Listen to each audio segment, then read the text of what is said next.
Assalamualaikum warahmatullahi wabarakatuh. Alhamdulillah wassalatu wassalamu ala Rasulillah wa ala alihi wa sahbihi wa mawalah wa la hawla wa la quwwata illa billah. Man yahdillah fala mudilla lah wa man yudlil fala hadiyalah. Qala al-musannifu rahimahullahu ta'ala wa nafa'ana bi ulumihi fid darain amin summa qala. Faslun fi dzikri syai'in minal a'yanil mutanajjisati wa ma yatuhuru minha bid-dibari wa ma la yatuhur. Bermula ini satu fasal menyebutkan benda-benda yang bernajis. Mutanajjisa, asalnya dia suci, kemudian menjadi najis. Dan yang suci ia sebab disama, dan yang tak bisa suci ia sebab disama. Ya. Wa juludul maitati kulluha tatuhuru bid-dibari. Bermula kulit bangkai. Kulit bangkai. Jangan yang lain-lain, ini ceritanya cerita kulit bangkai. Nanti apa yang dimaksud dengan bangkai ada di sini ya. Kulit bangkai semuanya suci dengan sebab disama. Ya, jadi kulit bangkai suci dengan sebab disama. Sawa'un fi dzalika maitatu ma'kulil lahmi wa ghairihi. Sama ada pada yang demikian itu bangkai hewan yang dimakan dagingnya dan yang tidak dimakan. Jadi hewan yang dimakan dagingnya maupun yang tidak dimakan dagingnya, ketika dia jadi bangkai, kulit berarti dia najis. Ketika jadi bangkai dia najis. Tapi kulitnya bisa menjadi suci sebab sama. Nah, ini ada dua persoalan, satu bangkai, satu sama. Jadi ingat ya, hewan yang dimakan dan yang tidak dimakan. Hewan yang dimakan dan tidak dimakan. Masuklah di sini kulit harimau, kulit buaya, kulit ular, disama suci. Ya. Bagaimana cara menyamaknya? Wa kaifiyatud dabri, cara menyamaknya an yunza'a fudulul jildi,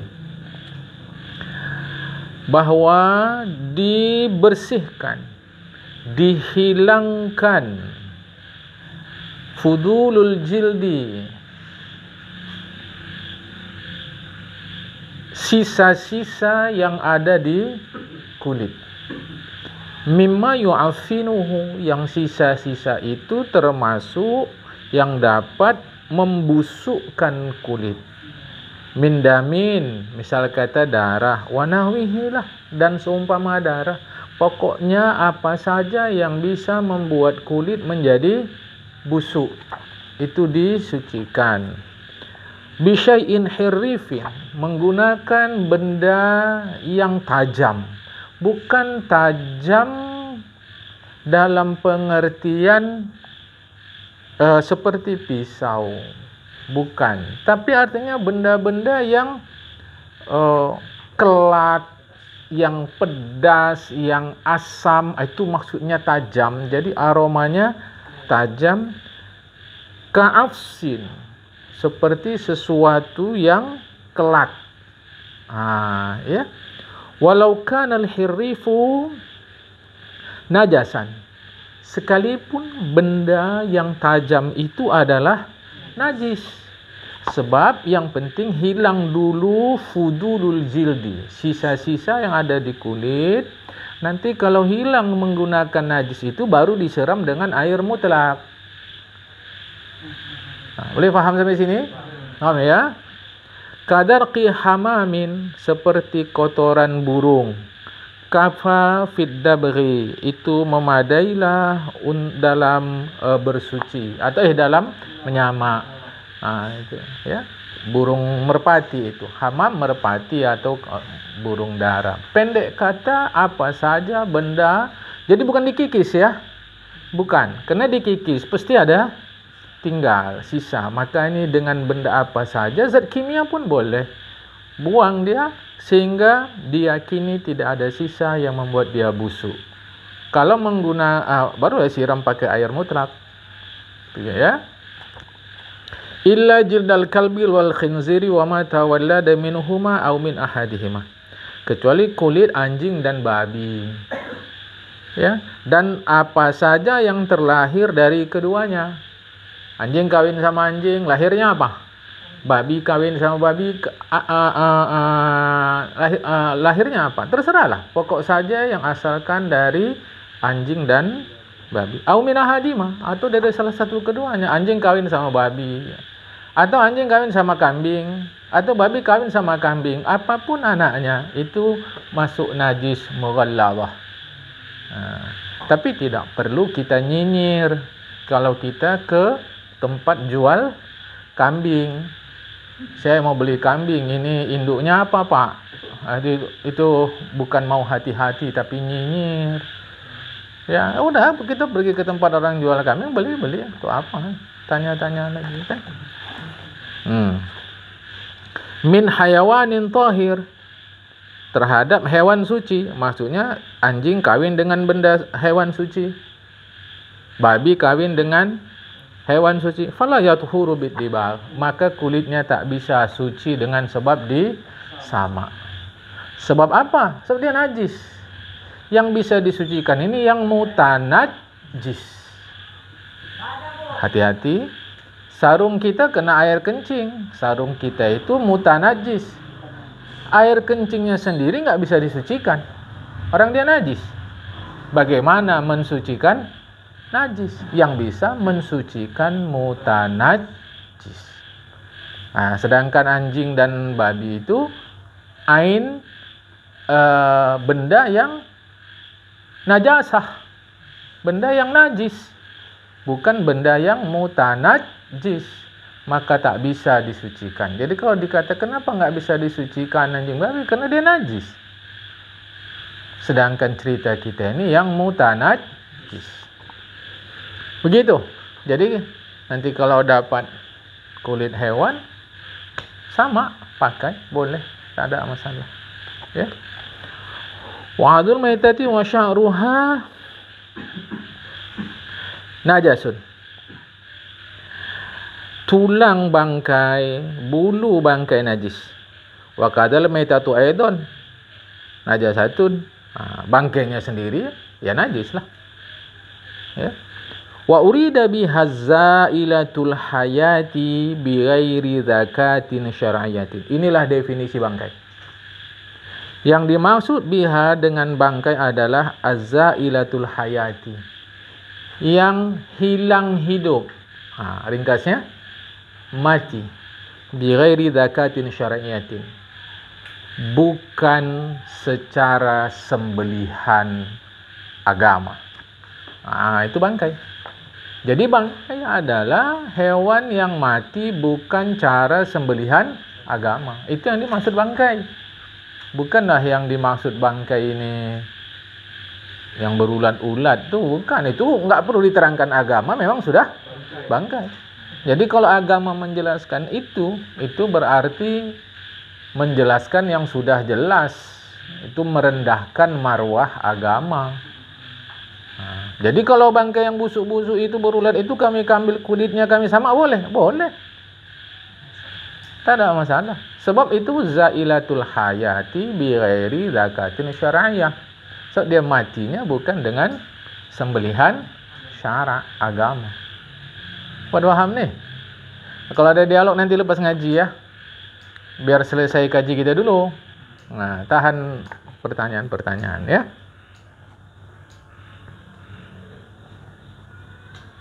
Macam mana kalau induknya kita sembelih? Lantas waktu kita siangi, kita bersihkan, ada anaknya di dalam. Halal tak anaknya dimakan? Kan? Induknya udah kita sembelih. Baguslah secara syar'i dah. Anaknya macam mana yang di dalam? Fala yustasna hina idzin janinul mudakkati. Maka tak dikecualikan ketika ini janin anak hewan yang induknya disembelih. Idza kharaja min batni ummihi maitan. Kalau dia keluar dari perut induknya itu dalam keadaan mati. Lianna dzakatahu fi dzakati ummi. Karena dia dipandang sudah disembelih sebab sudah disembelih induknya. Maka anak kambing, anak sapi, anak unta, anak domba yang induknya sudah disembelih, kita siangi, dia keluar, tak usah sembelih lagi. Makan, tak ada masalah. So apa? Sembelihan dia adalah sembelihan induknya. Faham di sini? Kan? Jadi jangan pula nanti kita nampak mati dia, tak boleh dimakan. Kerana belum disembelih. Yang bilang ustaz pula, misal kata. Ustaznya ni ustaz makrifat pula. Enggak ngerti kita. Macam-macam aja. Dia mengakunya kiai makrifat. Jadi kata dia siang Ramadan boleh merokok, boleh jima suami isteri, tak ada masalah. Kerana saya kiai makrifat, saya sudah tahu. Banyak pula jamaahnya. Jadi kita ustaz pula bilang, ini tak boleh dimakan, mesti disembelih. Secara syar'i ini tak boleh. Orang yakin aja lah. Apalagi dibilang dia, saya lama berguru di Mekah, kata dia. Orang makin yakin. Tak tahu dia pencuri pun banyak di Mekah, penipu banyak di Mekah sana. Sedangkan di surga ada setan. Betul? Apalagi di Mekah. Jadi kalau di surga ada setan, macam mana kita? Dulu. Kan? Belakangan baru setannya keluar. Sekarang tak ada lagi. Dan paham insyaAllah?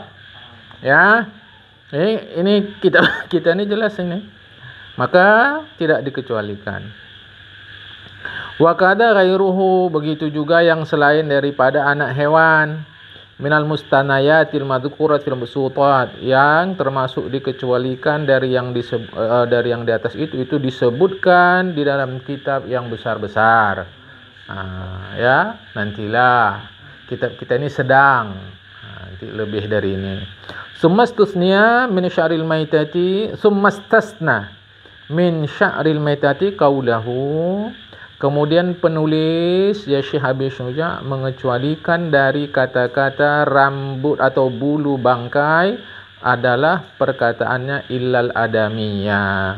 Fa inna sya'rahu tahirun kamaitatihi. Kecuali manusia, sesungguhnya bulu manusia suci seperti bangkai atau mayat manusia. Mayat manusia suci, semuanya suci. Tapi kalau sudah membusuk dia, suci juga? Najis lah. Lagi. Begitu meninggal dia, suci. Kalau dah membusuk dia, tak suci ya, najis. Kan? Dah. Kemudian faslun fi bayani ma yahrum isti'malu minal awani wa ma yajuz. Berikut satu pasal menjelaskan wadah yang haram digunakan dan yang boleh. Wadah ni kalau selalu terjemah di kita mungkin maksudnya adalah bejana ya. Pokoknya benda-benda lah.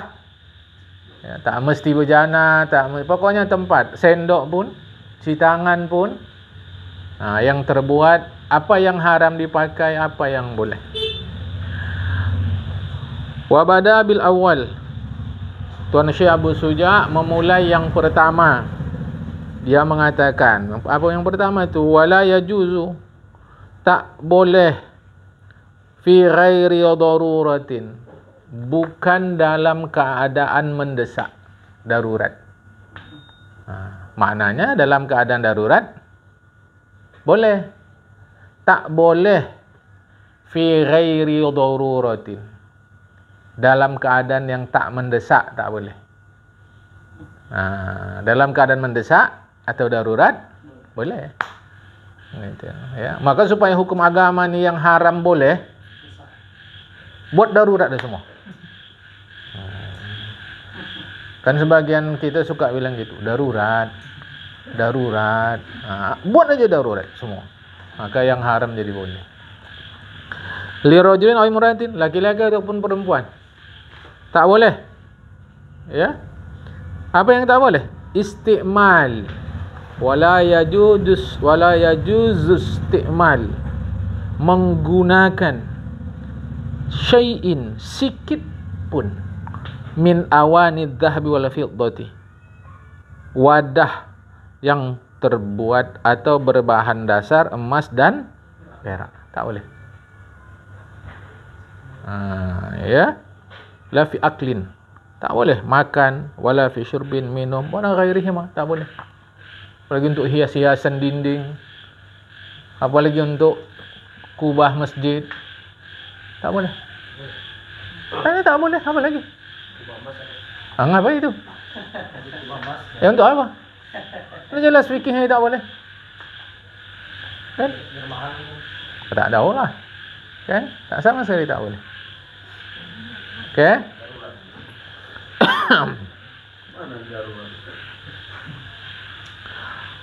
Padahal ada masjid situ. Jadi sebelum kita masuk ke masjid itu, sebelah kirinya ada masjid juga. Sehingga saya musalla dulu. Jadi sekarang tak pakai lagi. Kan? Lingkungannya itu pun bukannya lingkungan orang-orang kaya. Jadi tak boleh, haram hukumnya. Ya. Wa kama yahrumu isti'malu ma dzukira, sebagaimana haram menggunakan yang telah disebutkan itu, yahrumu ittikhadhu min ghairi isti'malin. Haram juga menjadikannya untuk tidak digunakan. Ini bukan mau dipakai. Tadilah, hanya untuk hiasan saja, tak dinding. Misal kata ayat kursi terbuat dari bahan dasarnya emas, memuliakan agama. Salah. Memuliakan agama bukan itu. Iyalah, itu apa lagi. Kita ni terlampau banyak mengigau.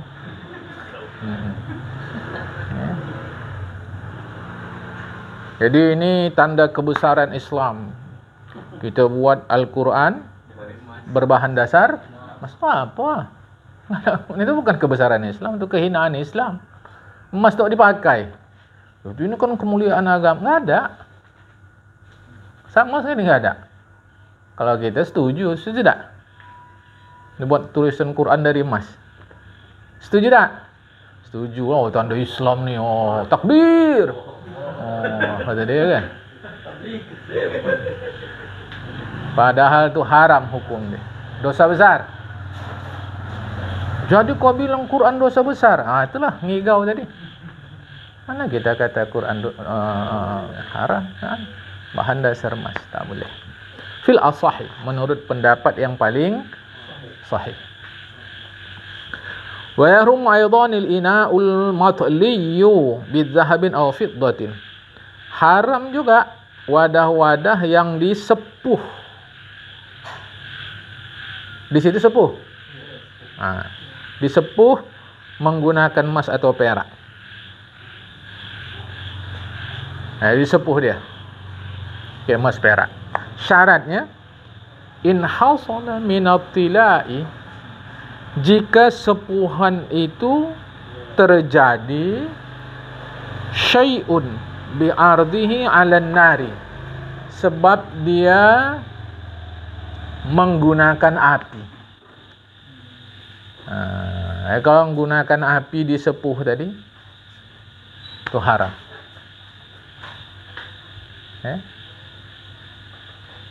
Sebab nanti dia lengket dan tak bisa pisah. Itu dia.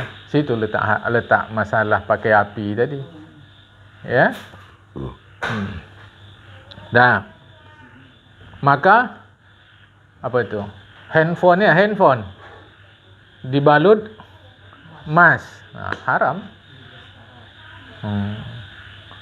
Kan sikit, haram sikit kata kita. Apa susah? Masuk neraka sikit. Banyak. Yang gini-gini jangan serius jawabnya.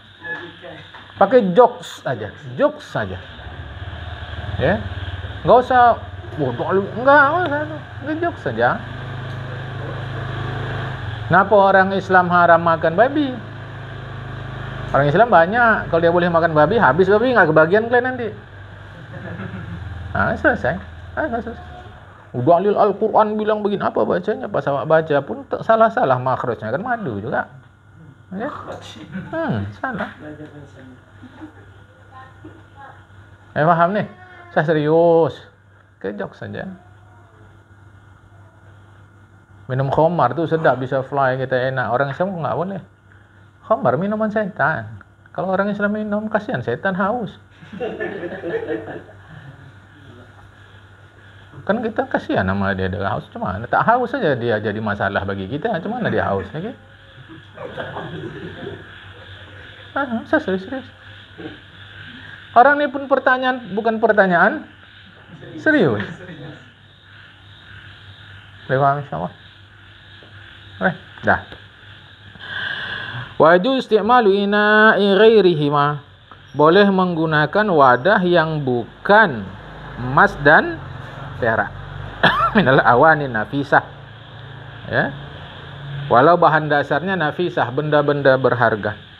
Kaina yakutin, seperti wadah itu terbuat dari permata yakut misal kata. Boleh, tak ada masalah. Walau permata itu mahal. Kan? Ya. Tadi itu apa namanya itu? Disepuh. Sekarang wa yahrumul inna'ul mudabbabu. Haram wadah yang ditempel. Ditempel ya? Ditempel bidabbati fiddatin kabirah. Dengan tempelan perak yang besar. Ini kan perak, berarti emas tak apa. Sedangkan perak di bawah emas, yang di bawah emas tak boleh. Apa lagi emas gitulah. Tak ada gitu, ini kan tak boleh perak. Boleh. Kalau gitu menendang orang tua boleh? Tak boleh. Quran tak bilang gitu. Quran hanya bilang aja. Itulah nalar tak main. Sedangkan bilang tak boleh, kan lagi memukul menendang orang tua. Itu sama lah. Yang rendah tak boleh. Yang lebih tinggi, yang lebih menyakitkan lagi tentu tak boleh. Kan? Haram bejana yang ditempel, bahan tempelannya itu adalah perak besar. Tempelan itu besar. Apa ukurannya besar? Urfan. Menurut ukuran masyarakat setempat. Itu dia. Karena beda-beda itu. Satu tempat kalau yang ngaji 30 orang masih sedikit. Satu tempat kalau yang ngaji 10 orang aja udah rame itu. Itulah uruf. Itulah uruf, tak bisa disamakan. Ya. Hati-hati menggunakan kata relatif. Itu ada kajinya itu. Apa yang dimaksud dengan relatif? Saya betul-betul ngajak kita ke ilmu nih. Itu nanti ngajinya. Mazhabnya namanya mazhab relativisme. Relatif hasil dari relativisme. Itu artinya ketiadaan ukuran kebenaran. Hati-hati loh pakai itu. Kita nantilah satu masalah ngajinya kan. Jadi kalau ada lepas nih. Jadi haram menggunakan bejana, ya, haram menggunakan bejana atau wadah atau apa aja lah yang ditempel berbahan perak dan sudah besar menurut uruf. Tujuannya apa? Lizinatin, untuk hiasan. Jadi tempelan tadi besar bukan perlu. Perlunya kecil tapi dibuat besar supaya hias, nampak cantik dia.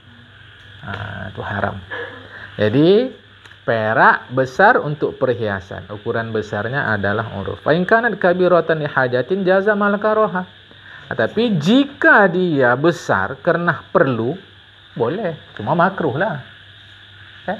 Jadi ditempel menggunakan bahan dasar perak, menurut masyarakat sudah besar, tapi tak ada perlunya. Haram. Ada perlunya. Boleh, tapi makruh. Abdullah bin Abbas sembahyang di lokasi kuburan. Umar teriak, kubur, kubur, kubur, kata Umar. Maknanya tak boleh sembahyang di kuburan. Tetapi Abdullah bin Abbas terus saja. Dan Umar bin Khattab sekedar menyampaikan tak boleh. Disitulah ulama mengatakan sembahyang di lokasi kuburan makruh. Tapi lah boleh, tapi makruh. Buktinya boleh tuh tak dilarang, tak dihalangi Umar. Umar hanya mengatakan kubur, kubur, kubur. Maknanya boleh. Tapi dengan Umar bilang gitu jatuh makruh. Itulah kerja ulama dalam mengistimbat hukum. Ingat ya, fikih bukan fikiran. Beda itu.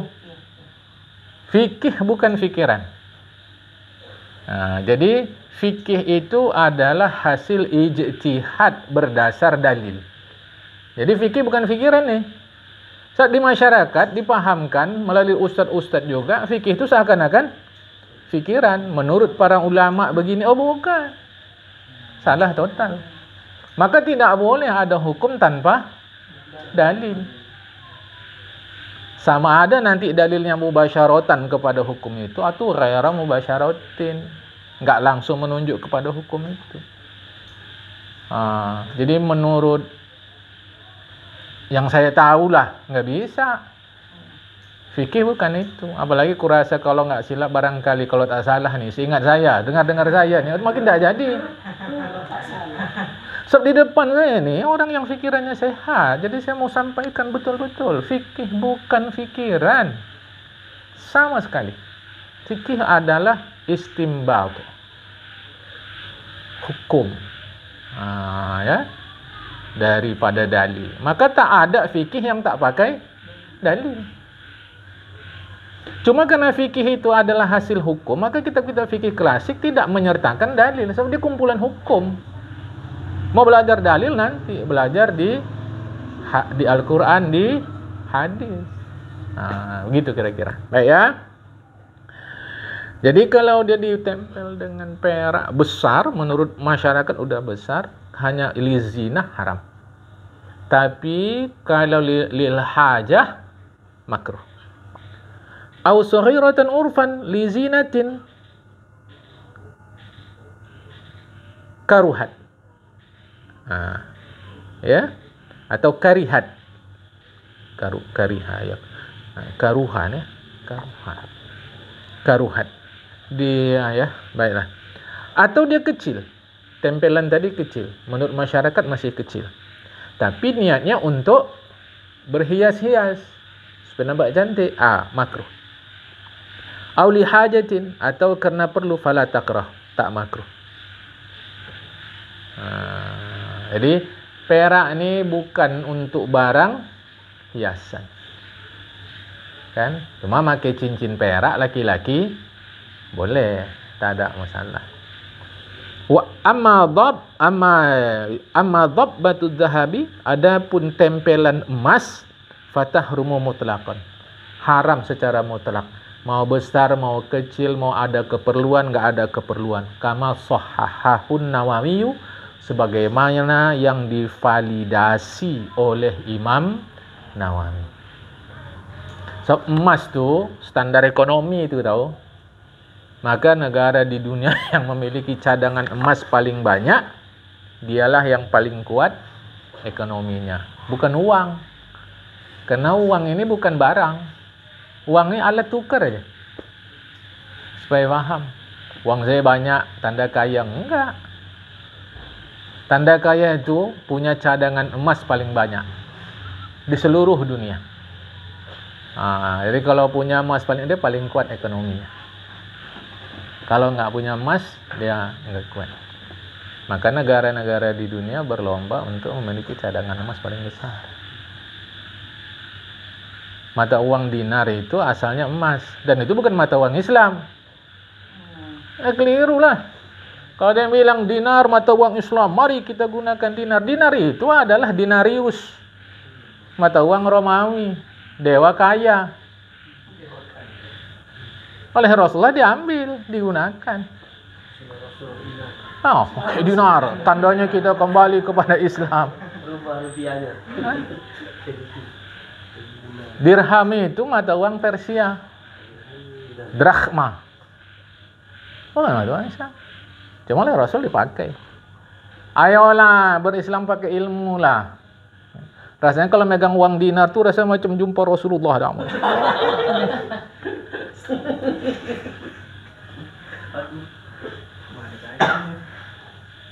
Dinarius itu nama dewa.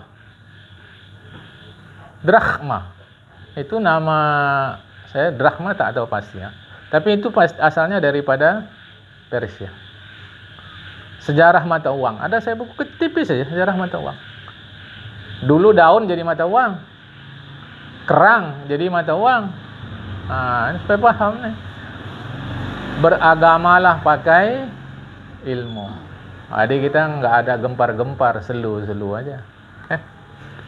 Dah, kita teruskan ya. Faslun fi isti'mali alati siwaki.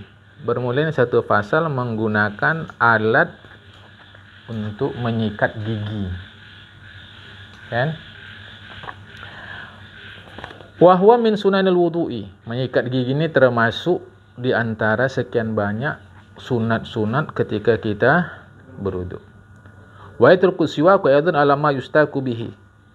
Kata-kata siwak, sikat gigi, adalah secara umum, secara mutlak, bukan umum lah ya, nanti secara teknis dalam usul fikih beda mutlak dari umum. Secara mutlak, kata-kata siwak merujuk kepada sesuatu yang digunakan untuk menyikat gigi. Itulah siwak. Min arokin, kayu arak pun jadi. Kayu arak itu yang kita pakai selama ini untuk siwak. Wanahwihi, dan macam itulah, dan sumpama itulah. Nah, jadi bersiwak nggak mesti pakai kayu arak. Nah ini, belajar fikih. Ini fikih menengah lah, kata indah menengah lah. Tak, tak mesti kayak kayu siwak tuh. Itu macam tadi juga lah, rasanya kalau pakai kayu siwak tuh macam sahabat Rasul dia. Padahal ulama udah ratusan tahun, ribuan tahun yang lalu mengatakan tak begitu. Ya.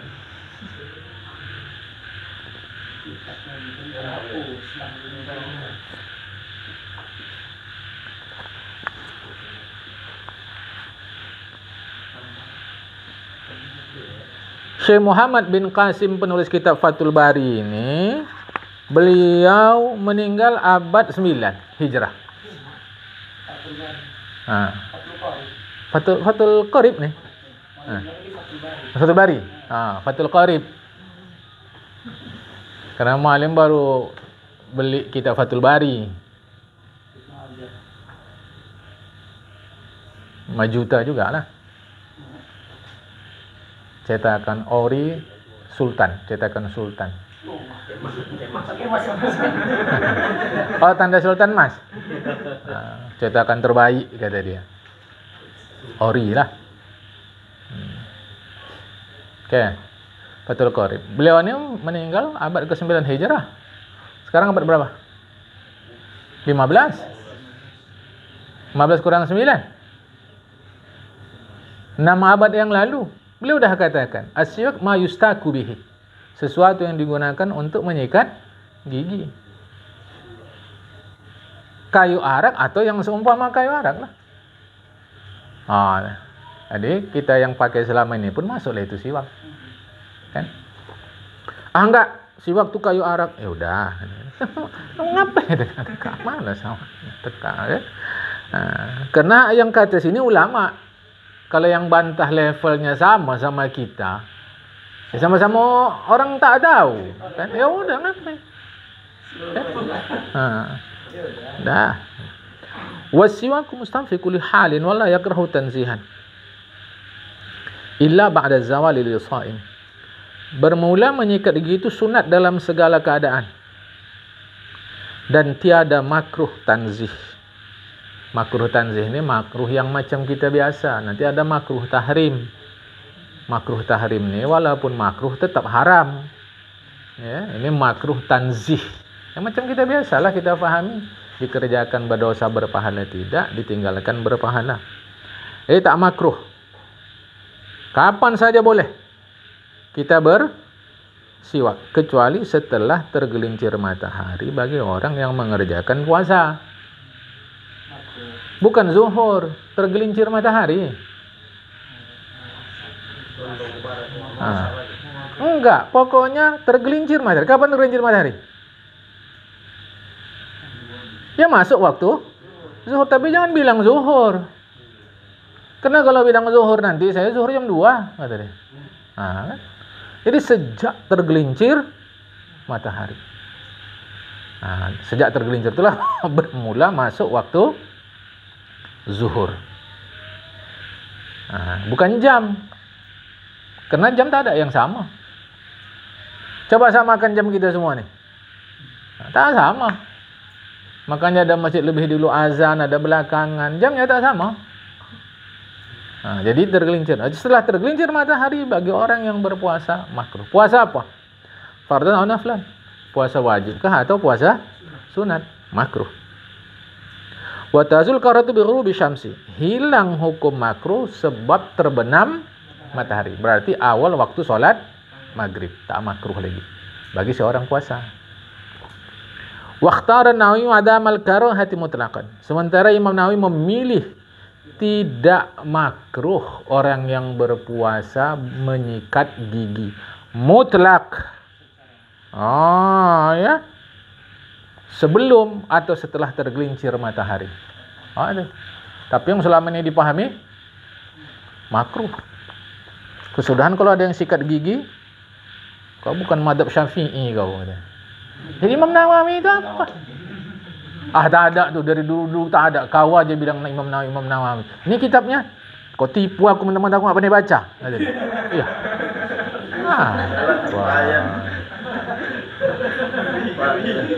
Ini kitab tersebut. Imam Nawawi kata tidak ada makruh mutlak sebelum atau setelah tergelincir matahari. Masalah ada. Tapi selama ini yang betul-betul dipahamkan makruh sama dengan air musyammas kemarin itulah. Ya.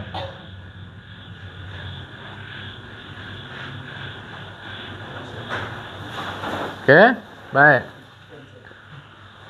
Wa huwa siwaku fi thalathati mawadi ashaddu istihbaban. Bersiwak itu 3 tempat ini sangat disunatkan min ghairiha, dari selain 3 tempat ini. 1, inda taghayyuril fami, ketika berubah aroma mulut, apapun sebabnya. Cuma di sini disebut min azmin. Apa azmin? Sukutun tawilun. Ada yang mengatakan azmin ini artinya diam yang lama. Sebab orang diam lama tak jadi dia bau. Ada juga yang mengatakan arti azmin itu tarkul akli, tak makan. Orang Arab sendiri memaknai azmin itu bisa bermacam-macam. Tahu-tahu sampai ke Indonesia semacam aja. Ini kan macam mana nih? Kan? Jadi kita rujuklah, karena yang punya bahasa orang Arab ke Arab kita rujuk. Yang punya bahasa orang Indonesia ke Indonesia kita rujuk. Kan? Bukan menurut fikiran kita. Itu yang saya terangkan dalam tauhid kemarin itu atas kalimat asyhadu. Ya. Jadi nomor 1 ketika berubah aroma mulut. Apa sebab azmin? Apa azmin? Diam yang lama atau tak makan. Wa ghairihi, dan selain azmin lah. Ya. Tuan Syekh Abi Syuja' menyebut selainnya itu liyashmala. Supaya mencakup perubahan aroma mulut itu bukan hanya sebab azmin. Bukan sebab azmin pun kalau aroma mulut berubah, sikat gigi. Ka'akli zirihin karihin, seperti memakan benda-benda yang beraroma tak sedap. Min saumin, bawang putih, basolin, bawang merah, dan yang selain itulah. Asalkan makan dia rasa tak sedap aroma mulut, sikat gigi. Sikat gigi ini bisa dia pasta, bisa macam kita tu pasta, bisa gel, bisa cair. Yang penting sikat gigi. Ya cair kan enggak sikat kumur-kumur. Oke. Sikat gigi tujuannya apa? Bersih. Masuk lah itu. Kata kita. Jadi luaskan cara kita berfaham. Saya minta dialog lepas ni, insya-Allah. Ya. Jadi saya paham. Maka dalam Islam bersihkan aroma mulut. Malu kita. Bilang amin, mulutnya bau.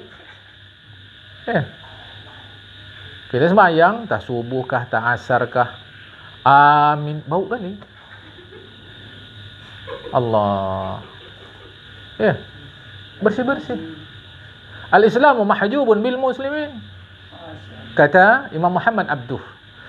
Keindahan, kebagusan Islam itu ditutupi oleh keburukan akhlak umat Islam.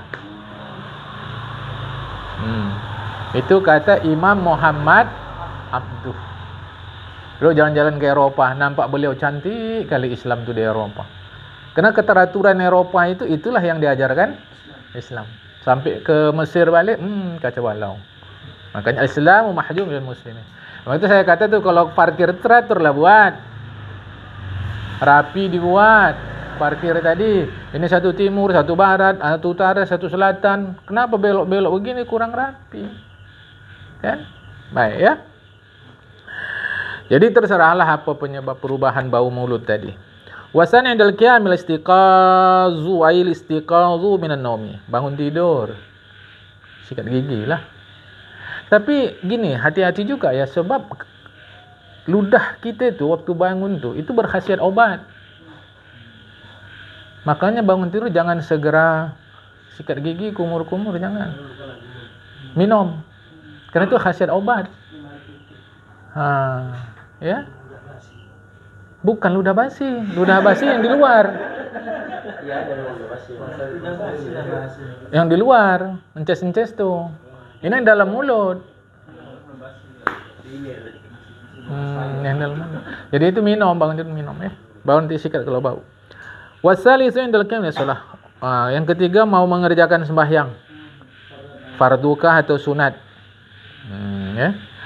Wa yataqad aidan fi ghairi salat madhkuran ma huwa madhkurun fil mutawwalat. Sunat juga dikuatkan juga, asyaddu istihbaban. Sangat disunatkan juga di selain 3 tempat ini, tapi itu disebutkan di dalam kitab yang panjang-panjang lah, yang lebar-lebar, yang luas-luas, kitab-kitab besar. Di antaranya qiraatil Quran, seperti mau membaca Al-Quran. Sikat gigi lah. Ya. Sikat gigi apa? Apa itu? Apa yang cair itu? Ya. Pembersih mulut itu yang cair. Itu merek. Kita tidak endorse kan? Jadi ya itu yang cairan pembersih mulut itu bisa diminum enggak? Kalau tak bisa diminum, maka waktu membaca Quran agak susah juga. Tapi ada yang gel, siwak yang gel. Saya tak tahu di sini ada apa enggak ya. Itu ada siwak, dia berbahan siwak. Siwak itu dibuat gel, bukan pasta. Jadi cuma wadahnya macam pasta itulah, macam tempat pasta itu. Engkau tekan keluar, taruh tangan, tak usah pakai air. Sekali kita biarkan aja gitu. Hilang sendiri. Tak ada masalah. Gitu. Itu gel. Jadi ada pasta, ada gel, ada cair, kan? Wasfiralil asnan, kan ketika kuning gigi. Bukan bawaan, karena gigi ini ada yang bawaannya memang coklat, ada yang bawaannya kuning. Ada yang bawaannya putih kian. Artinya berubah warna gigi tadi. Dia kok jadi agak kuning nih. Sikat jadi bersih balik. Ya, kalau memang bawaan dasarnya kuning, kan ada yang bawaannya itu kuning, bawaannya coklat, ada putih. Ya, kok saya kuning nih berarti saya enggak, itu tak masuk sini. Sini yang dimaksud ketika berubah menjadi kuning. Ya. Wa yusannu an yanwiya bisiwaki sunnatah. Dia disunatkan bahwa orang yang bersiwak ini meniatkan mengikuti atau mengerjakan sunnah Rasul. Karena kalau tidak, maka ini masuk bahagian biasa saja. Adat namanya. Adat itu kebiasaan. Fayastaka biyaminihi, pakai tangan kanan. Wa yabda'a bil janbil ayman min fami, mulai dari sisi sebelah kanan mulut dia. Wan yamuru ala saqfi halqihi, dan ia lalukan di atas langit-langit tenggorokan ujung, ya. Imraran latifan, dilalukan secara lembutlah. Wala karasi atrasihi, begitu juga di geraham. Jadi kanan dulu, kanan atas. Pegangnya gini. Ini ya, kalau pulpen lah ya, anggaplah ini pulpen kan. Gini lah jari saya lah, anggap ini pulpen. Gini megangnya siwak tadi. Bukan gini. Kalau dia megang gini tidak ada masalah, tapi ketahuan lah dia tak ngaji. Gini megang dia. Kanan atas. Dalam kanan atas dulu. Baru kanan bawah, kiri atas. Baru agak ke dalam sedikit. Lidah tu pun pelan-pelan lah atas langit. Kan, tapi dia nulah dihaluskan macam kuas. Dihaluskan macam kuas. Itu tadi kalau ada yang memproduksi di sini sudah macam gel itu, enak kali. Enak kali. Kalau produksi dia tinggal tekan, bawa ke mesin mana. Karena kalau pakai yang batang kayu itu agak susah juga kita sini. Lengket ya. Bawa-bawanya itu pun nyuci-nyucinya lagi. Kan. Ya. Yang penting sikat gigi. Hukumnya sunat. Ya. Kita teruskan. Faslun fi furudil wudu'i. Bermula ini satu fasal terkait rukun wudu. Bagaimana cara membaca wudu?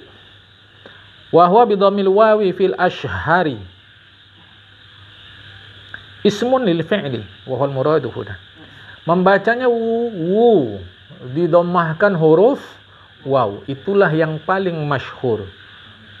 Karena dengan membacanya wu itu berarti adalah perkataan, ungkapan yang maksudnya adalah perbuatan. Wudu. Perbuatan itu yang dimaksud di sini.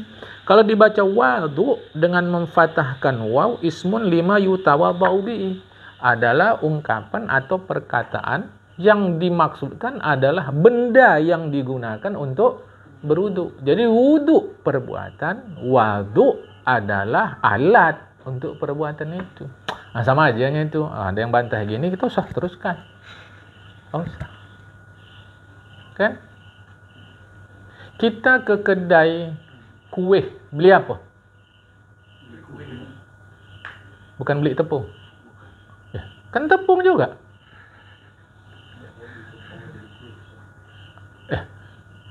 Ke kedai kue. Kue itu bahannya kan saya beli tepung, apa masalah? Ada gula situ. Saya beli gula. Ada telur situ. Ada garam situ. Ada air situ. Saya beli telur, tapi di kedai kue. Walaupun ada telur, ada tepung, tak bisa. Ini bukan tepung nama dia, namanya kue. Mau beli tepung ke kedai tepung, mau beli telur ke kedai telur. Nggak bisa, kan sama aja kata dia. Ini kan ada tepung, ada mana dia kata awak. Itu maksud saya tadi. Kalau kita sudah sampai ilmu, tak bisa sembarangan. Ada wudu, ada wadu. Wudu perbuatan, wadu alat untuk melakukan perbuatan itu. Jadi nggak bisa sama. Orang Indonesia disamakannya aja. Muhrim katanya. bukan muhrim. Salah. Mahram. Muhrim itu artinya orang yang ihram haji atau umrah. Kalau mahram orang yang haram kita nikahi. Sama kan haram-haram juga katanya. Ya udahlah, mana bisa. Nah, jadi maksud saya naik kita ke makom ilmu. Ya, memang capek lah. Wa yastamilul awwalu ala furud wa sunanin. Yang pertama yaitu wudu mencakup ada fardu rukunnya dan ada sunatnya. Wa dzakara al-musanniful furudha fi qawlihi, Syekh Abu Syuja' menyebutkan fardu atau rukun wudu. Beliau kata begini. Wa furudul wudu'i sittatu asya'a. Rukun wudu, fardu wudu, wajib wudu 6. Ya, ada 6. Ada 6 kewajiban. Ahaduha yang pertama an-niyatu, yaitu niat. Wa haqiqatuha syar'an. Hakikat niat itu sebenarnya. Kalau disebut hakikat jangan terbayang yang menyalah-nyalah itu. Ini hakikat nih. Biasa orang Arab biasa bilang hakikat. Ya. Niat ini hakikatnya adalah qasdu syai'i muqtarinan bi fi'lihi. Inilah niat. Qasdu syai'i muqtarinan bi fi'lihi. Menyengaja sesuatu, hal keadaan menyengaja itu serentak dengan perbuatan. Jadi begitu berbuat, begitu ada menyengaja dalam benak kita. Nah, itulah yang disebut niat. Jadi ada unsur keserentaan. Ada unsur sekaligus. Bersamaan pasti. Begitu buat, begitu niat. Fa in tarakha anhu sumya azman. Jika kehendak qasdu syai'i, menghendaki sesuatu itu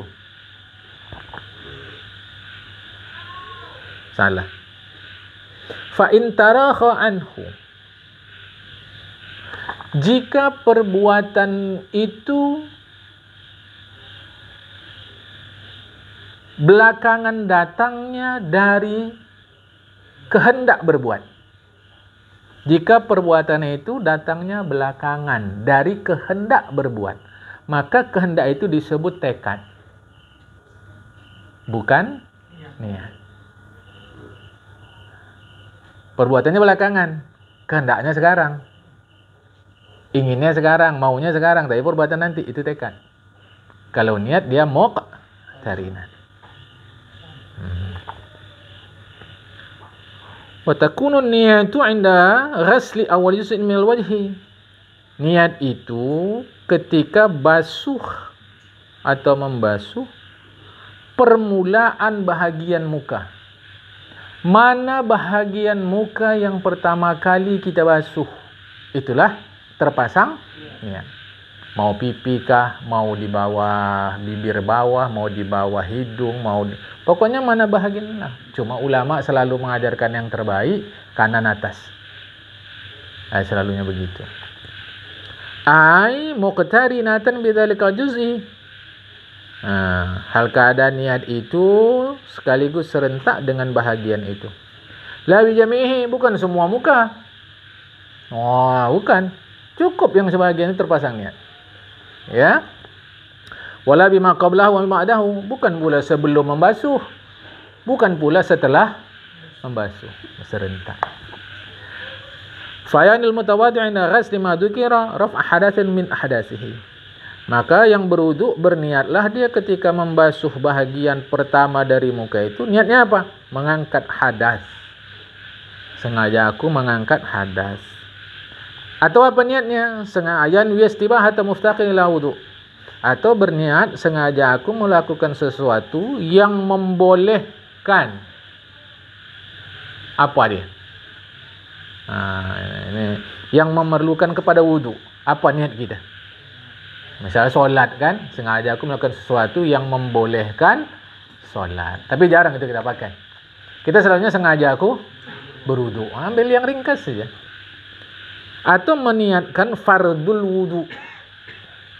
Atau meniatkan wudu saja. Nawaitul wudu'ah. Ingat ya, niat di dalam hati.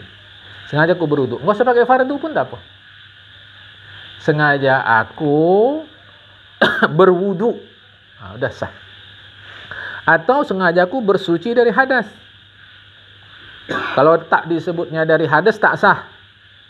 Sengaja aku bersuci, tak sah. Sengaja aku bersuci dari hadas.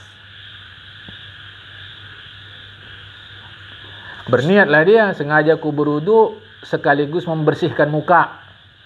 Sengaja aku berwudu sekaligus mau menyegar-nyegarkan badan. Boleh tidak? Faidana ma yu'tabaru min hadhihi niyati wa syaraka ma'hu niyata tanaddufin aw tabarrudan sahwuduhu. Kalau dia berniat seperti yang sudah disebutkan di atas itu, sekaligus pula dicampurkannya dengan niat membersihkan atau bersejuk-sejuk berdingin-dingin, sah wudunya. Ini nanti namanya ta'addudun niat. Niatnya berganda. Sekali dayung, 2-3 pulau terlampaui. Jadi satu ibadat niatnya banyak, boleh. Bawa khilaf-khilaf ada lah. Kalau kita baca bajuri nanti ada khilaf-khilaf. Kan? Jadi sekaligus. Macam kita iktikaf di masjid, apa niat? Niat iktikaf saja rugi. Niat iktikaf saja rugi. Niat lain-lain. Niat silaturahmi, niat kalau ngaji ya ngaji nuntut ilmu. Kalau niat iktikaf saja cuma satu dapat. Bahkan dalam kitab disebutkan kalau Anda memang benar secara zahir tak sanggup membayar hutang, sedangkan piutang Anda meminta, Anda pergi ke masjid. Niatnya supaya tidak dijumpai piutang. Boleh. Berpahala juga. Dengan niat dengan catatan jujur. Ya. Simpan-simpan kalau ada di awal lepas nih insyaallah. Wasani ghaslu jamil wajhi. Membasuh seluruh muka. Muka itu panjangnya di antara tumbuh rambut kepala secara umum, akhirnya adalah kedua jenggot. Di kitab dagu. Lihya ini. Ya, jadi panjangnya itu dari kepala tempat tumbuh rambut biasa secara umum lah. Bukan sulah. Jadi mana biasanya tumbuh rambut? Dari situ sampai dagu. Ini dagu ini elastis. Maka sesungguhnya kita pegang ini bukan dagu tapi tulang dagu. Karena itulah wajib dilebihkan nih. Karena ini elastis nih. Wajib dilebihkan. Ya. Wa humal 'admanil ladani yanbut 'alaihimal asnanu sufla. Yang dimaksud dengan dagu adalah tulang yang di atas keduanya itu tumbuhlah gigi bawah. Ayalah gigi bawah. Kan di atas nih. Inilah dia nih. Ya. Ya jadi muqaddamahu fi dzaqani. Yang kedua tulangnya itu bertemu bahagian depannya di dagu. Ujungnya di telinga, di kuping. Ini dia. Tulang nih. Cuma sebahagian kita ada jambangnya, sebahagian tidak. Kalau itu panjang, lebarnya antara dua telinga. Jadi anak telinga ini masuk. Nih. Ini dia nih. Anak telinga kita nih. Yang lebar. Ya. Kalau di kepala atau kalau di muka itu ada bulu tipis atau tebal, wajib sampaikan air ke kulit yang di bawahnya. Adapun jenggot seorang lelaki yang jenggotnya itu tebal, apa ukurannya tebal? Mukhatab lawan kita bicara tak nampak kulit tempat tumbuh jenggot tadi, dari celah-celah jenggot tadi tak nampak, itulah tandanya tebal, maka cukup basuh luarnya saja, tak usah dicelah-celahi ke dalam. Lain kalau tipis tu artinya ukuran tipis tu lawan bicara kita dapat lihat, maka wajib menyampaikan air sampai ke kulit. Ya. Berbeda pula jenggot perempuan dan khunsa, wajib menyampaikan air ke kulitnya sekalipun kasafan di sini, sekalipun tebal. Ya. Karena nanti ulama kata jarang ada perempuan tebal. Jadi tak sulit, gitulah kira-kira. Khunsa ini artinya orang hermafrodit, ya, berkelamin ganda. Bukan laki-laki keperempuanan. Bukan, tapi memang kelaminnya dua. Ya. Wala budda ma ghasli wajhi min ghasli juz'in min ar-ra'si wa raqabati wa ma tahta dzaqani. mestilah membasuh. Waktu membasuh muka itu, basuh sikit bahagian kepala kita. Mana batas kepala, lebarkan sikit. Dan leher dan di bawah dagu ni lebihkan. Supaya pasti. Jadi tak wajib. Yang wajib tu sini. Ini lebihkan sikit. Walaupun di kitab sebut la budda, tak masuk wajib. Yang wajib ni kena payah kalau ini. Ini tak mungkin bisa pas. Okey? Kemudian, ini akan datang lah ya. Okey. Akan datang ni insyaAllah ya. Yang ketiga, 2 tangan sampai siku. Kita teruskanlah, biar sampai selesai. Kemudian basuh 2 tangan sampai siku. Jika dia tidak punya 2 siku, tubira qadruhuma. Dianggap sajalah ukurannya man. Ya. Tak ada siku dia. Mana batas secara umum? Situlah buat. Ada tangan dia, tapi tak ada siku dia. Buatlah secara umum, mana orang umum batas siku, bisa ikut situ. Wajib membasuh yang di atas tangan. Sama ada sya'rin, rambut, bulu, atau silatin. Silatin itu benjolan di tangan. Saya kata tangannya ada benjolan, entah apalah, pokoknya selama batas sampai siku. Semua ni, silah itu arti benjolan. Terserah, kutilkah apalah. Dan jari tambahan. Kan ada orang punya jari tambahan. Walafir, kuku. Wajib menghilangkan apa saja yang di bawah kuku.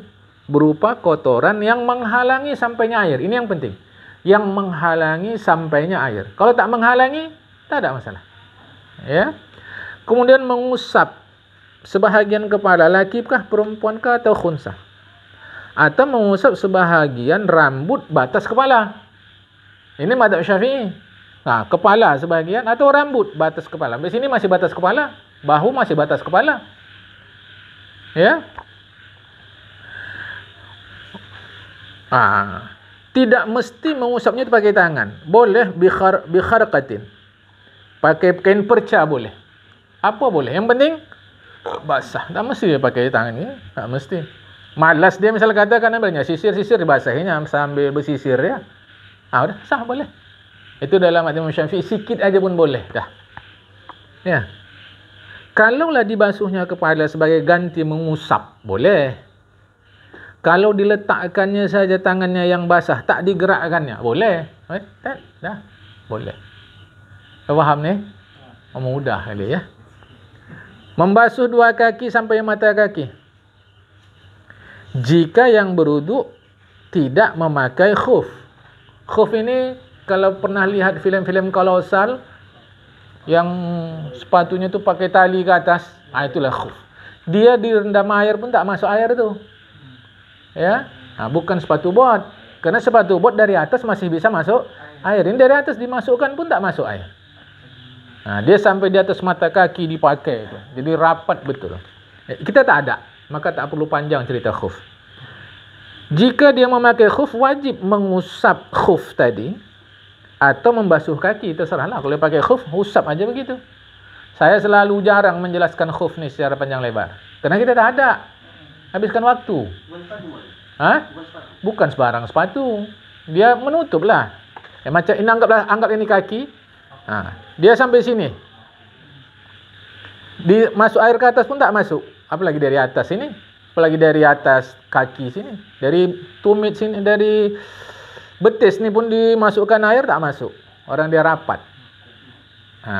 Jadi boleh dia usap, atau kalau mau dia basahkan pun boleh. Oke ya. Nanti ada peraturannya, insyaAllah ada di sini. Nanti kita baca secara cepat. Khuf kita tak perlu panjang lebar. Kedua tayamum tak perlu panjang lebar. Kita cerita tayamum, macam mana cara cari air segala macam. Sini air usah cari, datang sendiri, banjir pun. Kan? Ya. Wajib membasuh yang ada di kaki tadi. Rambut kah, silah tadi kah, atau daging tumbuh tadi, atau jari jemari tambahan sebagaimana di tangan. Yang keenam, tertib berwuduk sesuai yang telah disebutkan si Adil Furudi dalam menyebutkan fardu.